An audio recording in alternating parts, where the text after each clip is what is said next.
Well, as I get into my older years, one thing that's really popped up to the surface is vinyl. I've caught the bug of vinyl and love the stuff. Love music, as you all know. I love everything about it, whether it's creating it or listening to it. And I also had a bit of a thing saying I'll get my favourite albums of all time on vinyl and I'll cap it at that and I'll leave it at that. Wasn't I wrong? I've broken that now. I've bought 4 vinyls over the last week or so and I can't wait for them to arrive, and I've caught the bug, whatever that bug may be. But someone that could probably tell me about that bug is a lovely lady named Erica. She's from My Vinyl Revolution, and let's bring this in Canberra next week as this goes to air, Sunday the 19th of May at the Capital Brewing Co. over there at Dairy Road in Fyshwick. The pop-up record fair where they're going to have food, they're going to have obviously nice brews, but they're going to have boxes and boxes of vinyl to go through, past, present, and let's just say future. And that lady I mentioned, Erica, she's on the line now. She's running the whole thing. Erica, hello to you. Hey, how you going? I'm great, Erica. Let's just start here. Can you explain and give me a little bit of a prescription, a little bit of a talk about what this bug called vinyl is? Because by jingo, by crikey, Erica, I've got this bug now. You obviously need a vinyl prescription, don't you? I do. What do you got for me, Erica? Well, it's different for everybody. So tell us what your symptoms are. You said that you've caught the bug, right? And you want to go and dig through some boxes of vinyl. Well, we might have a possible solution for you in Canberra at the Capital Brewing Company. Now, we call it crate digging. So you can dive into a box, but a crate is more of the sort of format that we collect our vinyl in. And each crate has, maybe 60 records in it. Wow. And what we do is we bring this record fair a few times a year through Capital Brewing to a super keen audience of fellow vinyl collectors. And it's a real community experience. So come along, and you sound like you've already got an idea about what you're after. And, basically just jump in and dig for vinyl. I mean, this is actually an event that's for all the family, and we encourage people to bring their kids and come and share different music on the vinyl format.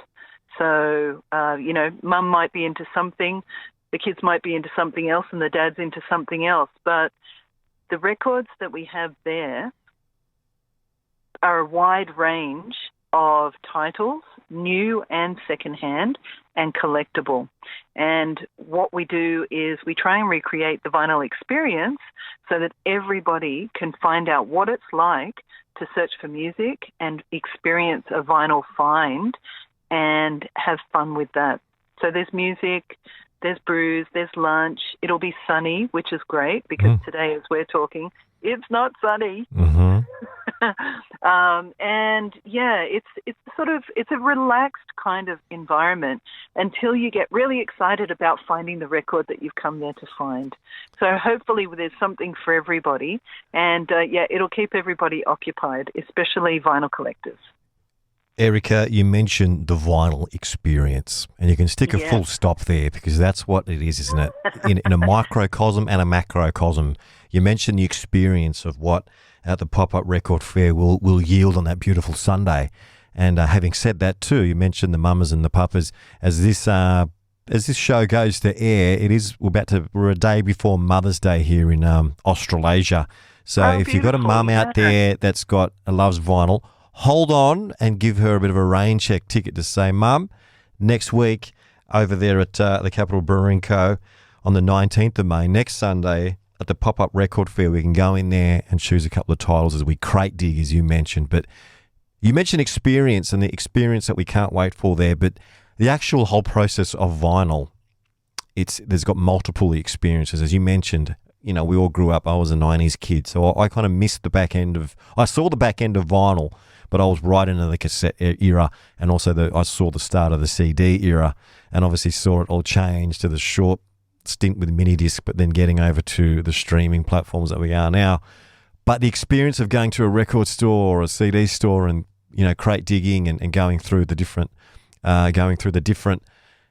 finding something, and even, you know what, I haven't got a CD, I want something new, and then you choose something just from the cover, how the cover jumps out at you, and then you go and listen and you absorb everything, you read all the credits, and then the aesthetic of the album is also dictated by the cover and the artwork, and that's all part of the music as well. That's all this experience. And then when you get the thing and how vinyl is pressed, and even sonically and technically how it is, how it comes out through the speakers, it's beautiful. It's like a bath, isn't it? A sound bath. Yeah, the whole process of making vinyl is a really interesting process. But I think as far as a vinyl experience, there's two kinds of experience that happen at a record fair. There's the experience that you bring, which is your memories and your connection to music, and that's a truly personal one. And this is where the journey for a lot of people start, because they might hear a song on a streaming platform and go, oh, I really like that artist, and then be curious about vinyl or already be collecting vinyl. And where do you go to further your connection, your personal connection with a recording artist? So, for example, we were talking, we can talk about Dua Lipa. I love her. And her new album, Optimism, it's out. And I'm curious about what an album of hers sounds like, because maybe, I've only heard a song here or there. So I can go to a record fair, especially, I know we've got two different kinds of Radical Optimism on vinyl, red and Curacao blue. And I can go to a record fair and find the next step in my journey with her as a recording artist, buy that record, take it home and listen to it, and be completely blown away by the journey of a whole album of one artist's songs. Like that for me is the bonus of buying vinyl, because, I don't always know what the intention of the artist is through one song, but generally albums are based around a certain concept or a point in time for that artist, and that's why they release the album. They might also be on contract to release the album, but the experience that I then interpret through sound of the artist is the one that's encapsulated on that vinyl album. So it's a present, it's a gift. I see it, yeah. Absolutely, and the sound, the wall of sound is just comes through vinyl a lot more warmer, and especially when there's a big sound. And that leads me to say I've taken a little bit of a personal beautiful taste in soundtracks. Everyone, how can you be mad at a soundtrack, especially a film score with these orchestral pits? And we spoke off air a few minutes ago. I grew up on the action martial arts films, which lots of kind of deep and meaningful, warm emotion. They're quite emotional, these things, these movies, as we both experienced. Yeah. So they're beautiful orchestral pits with, wood instruments and whatnot. They come through vinyl. Beautiful. It's almost therapeutic when you get hit by a wall of like an orchestral pit through a vinyl spin. Yeah, and it creates a moment for you to then have a memory of it. I've been looking through some soundtracks that we have, and there's a movie called Angel Heart that starred Mickey Rourke. I think it was back in the 80s, and we managed to get our hands on a copy of, like an original copy of that soundtrack. And the movie it defined visually and in sound through that soundtrack the look and feel of the noir, thriller, killer type of movie genre back in the 90s. And it influenced the whole 90s. But on that soundtrack, it's a collection of various artists. So, and it's blues artists. It's like, I think Willie Dixon's on there, and some soul artists, but it's all located around a specific time and to create a specific feeling, around the southern part of the States. And Mickey Rourke, whether you like him as an actor or not, he's so powerful in this movie. But his acting, he's on the cover of the soundtrack album. And then looking at the artists that are on it, you get that total experience of the movie and the moment that you're watching it, or if you haven't watched it, you should, because it's a pretty good movie. And then, you know, if you buy that soundtrack, you get to keep it on vinyl and recreate that moment whenever you want. Yeah. I find that so powerful. Absolutely. And we mentioned off air as well, the great Henry Rollins, massive vinyl collector. Yes, one of the biggest collectors of punk in the world. Well, he's one of your, with that to name drop, he's purchased from you before, which is a great thing when you've got someone big that's world known that can identify you as a source, a resource. He's a great fan of Australian punk music. Loves Australian music. That's right. Yeah. He's our adopted band, big Hankety Hank. Yes, that's right. But what my point was, he loves to just put that on, and then he does all his. He's still in great shape. Good old Hank, you know, moving into his 60s, and he does a lot of his supersets of chin-ups and push-ups and stuff while listening to vinyl. So 2 and 2 together, and somebody asked him in true Henry nature, saying, would you ever get married again? Or would you ever get married? And he goes, no way. I don't want a lady coming in and taking half of everything. She can go buy her own vinyl records. And they probably do too. I can tell you, he wouldn't have a sprung wooden floor when he's doing his reps. He wouldn't. No, you'd need a flat surface, like a very stable surface, to play your vinyl and do push-ups. 100%. But my point being, his whole world is his vinyl collection. He doesn't want to lose his vinyl collection. That's how much it means to him. Yeah. And that's the personal part of collecting vinyl, because every one of us does things differently. Everybody has different ways of managing their collections. So I started off with maybe 20 records, and I'm quite specific about how I organize my vinyl collection now, because I've got, you know, those Kallax shelves, the IKEA shelves. Yeah. I've got maybe four to six cubes of those. But for me, I need to know where my vinyl is. And so I have it in genre. So I have the funk, I have the soul, the jazz, the down-tempo, the Australian indie. I have it all in different sections.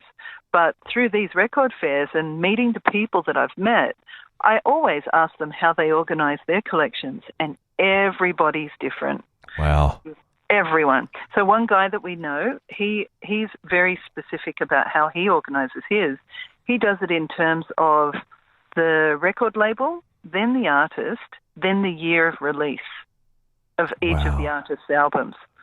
So he's what we would call a completist, but it doesn't matter whether you are, up to your neck in vinyl and vinyl world, or whether you know nothing about vinyl and just want to buy your first vinyl. It's just a really great way of experiencing the vinyl community and vinyl culture.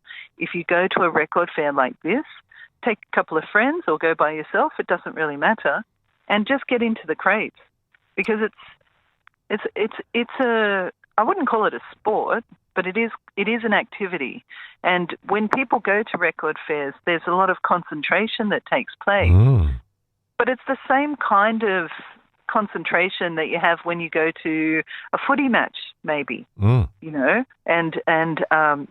keen to find what the outcome is. So, at football, one of the teams is going to win.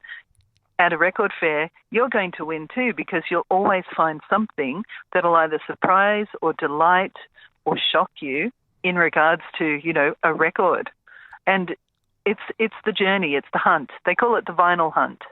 Plenty of dopamine available on the back of a vinyl hunt, especially if you land something. And especially you mentioned some people come in with a nice preconceived focus in what they're hoping to find. And then it's got a nice win when you do find that. But then there's something that you didn't probably expect. And they're the big wins, the ones that you didn't expect that you walk home with. That's right. And just remember, not everything's stored on the internet. So going to record fairs, you are going to meet people who, if you want to have that conversation about a particular artist or music style, you can always get more information on your journey by talking to them, because there's experts, there's enthusiasts, there's audiophiles, and they all love records. So you're going to learn. And that's, out of all of the things that we love doing in our lives, and I love doing in my life, it's vinyl records I've found is it's a never-ending journey, but in a really great way. Oh, it's a great way to consume music, and it's just a great way to spend. You mentioned you started with 20 there, Erica. What's the collection yield now? How many numbers? A few more zeros next to that 20? Yeah, a few more zeros. But I'm kind of trying to rein it in.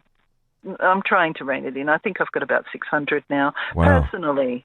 But, whether I listen to all of them or whether I just look at them, it's, I don't value judge myself on what I do with it. But if I haven't played a record in a really long time and I don't have an emotional connection to it anymore, then I try and move it on to somebody who'll love it.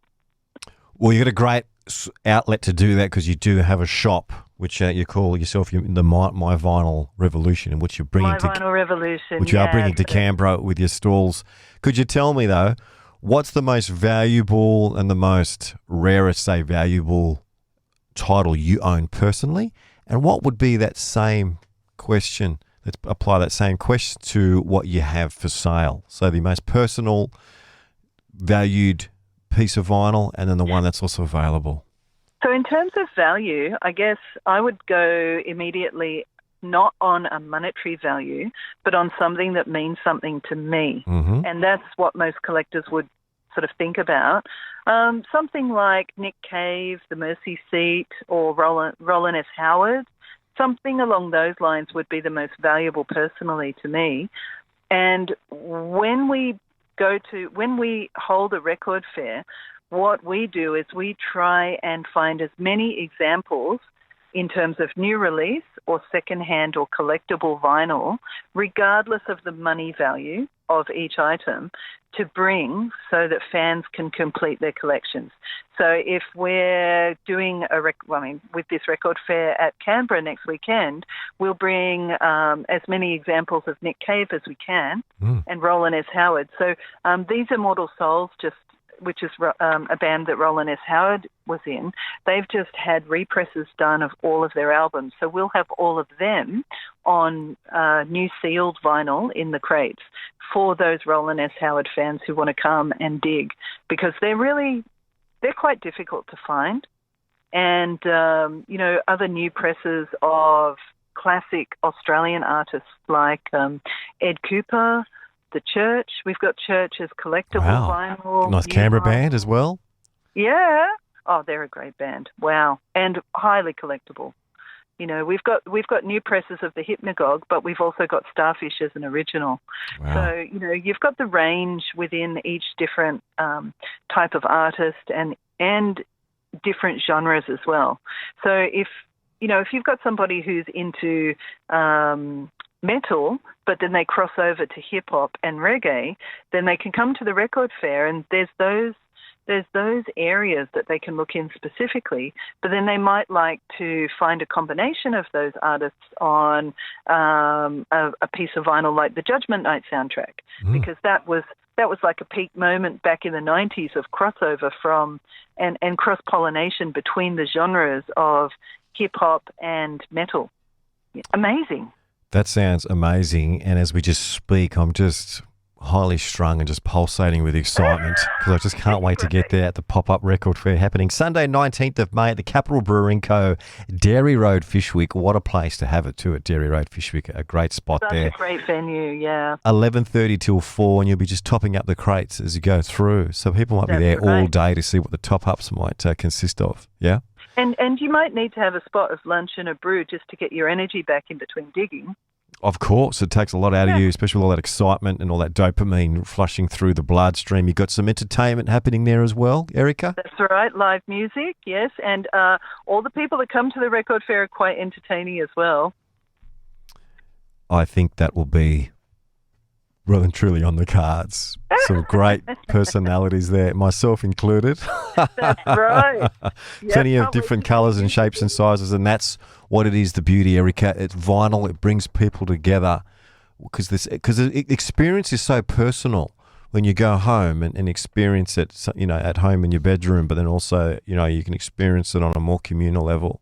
And then the like-minded connections that you do make with fellow vinyl heads. and in IRL as well. So in real time, go looking for vinyl, go and have fun, but try and find some titles that you're into. It's a great experience, and it's a little bit different from going to a record store as well. So having a one-off day makes it more of a party vibe. It's a real record fair vibe.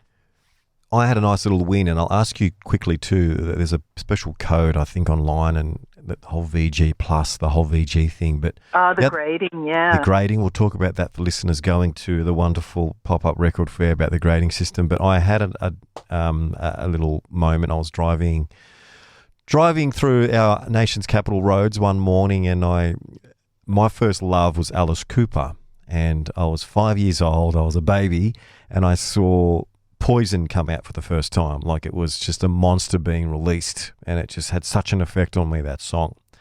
And that whole album, Trash, I remember there was a kid across the road, a family across the road, who used to swim in their pool, and the son had Trash on vinyl, and he used to play it. And I remember he brought it out and showed me, and this thing was just alive in my hands.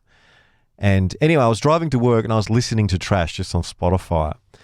And I go, that's it, I'm getting this on vinyl. I've got to get this on vinyl. It was my first love. It was my first thing, my first introduction to music. And then I go to a nice record store here in Canberra. Is it Landspeed? Yes, there at City Walk in the Civic. And I went through to look at their wonderful vinyl collection. And then I just, in the second-hand part, lo and behold, there was Trash. And picked it up, bought it, and now I own Trash, and I kind of manifested it that day, if you will. But that's my little win. That's my little vinyl shot of dopamine I got that Tuesday, and can't wait to sit down. I put a slip in it. I looked at it, and it looks great. Still in great condition. It still has the hype sticker too on it too, which is great. Oh, that's cool. That makes it more collectible. Yeah. The hype sticker is definitely way more collectible.